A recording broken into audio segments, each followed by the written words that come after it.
చాలా రోజుల తర్వాత ఈరోజు మనసు చాలా ప్రశాంతంగా ఉందమ్మా. ఎందుకమ్మా? ఆ శివయ్య దర్శనం అయినందుక? అవునమ్మా, చాలా ప్రశాంతంగా ఉంది. సరే అమ్మా, అమ్మవారికి దండం పెట్టుకో, ఇక బయలుదేరుతాం. ఇప్పటికే చాలా ఆలస్యం అయ్యింది. తను అనుకున్నది సాధించేదాకా ఇలాంటి మొండి పట్టు మాత్రం మానదు.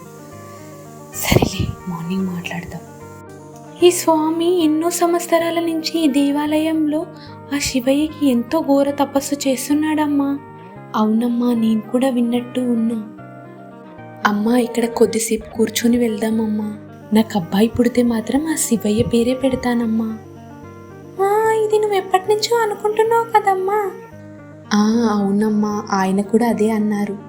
ఇదిగో ప్రసాదం తీసుకో అమ్మా. అమ్మయ్య, అమ్మ పడుకున్నట్టుంది, ఇది మంచి సమయం.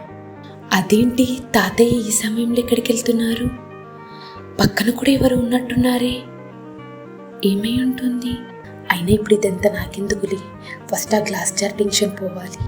కీ ఎక్కడ పెట్టుంటారబ్బా? ఇంకెక్కడ పూల తొట్టిల్ని పెట్టుంటారులే. అమ్మయ్య, ఫైనల్లీ నా చేతికి వచ్చేసింది. త్వరగా బ్యాగులు పెట్టుకుని పడుకుందాం. అమ్మ జనని, ఇప్పటికే చాలా ఆలస్యమైందమ్మా.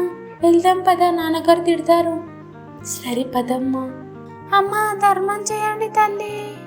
ఇదిగో పెద్దాయన, తీసుకో. నువ్వు చల్లగా ఉండాలి తల్లి. అమ్మగారు ఆగండమ్మా, ఆగండి, మీకేదో ప్రమాదం ఉంది. అమ్మా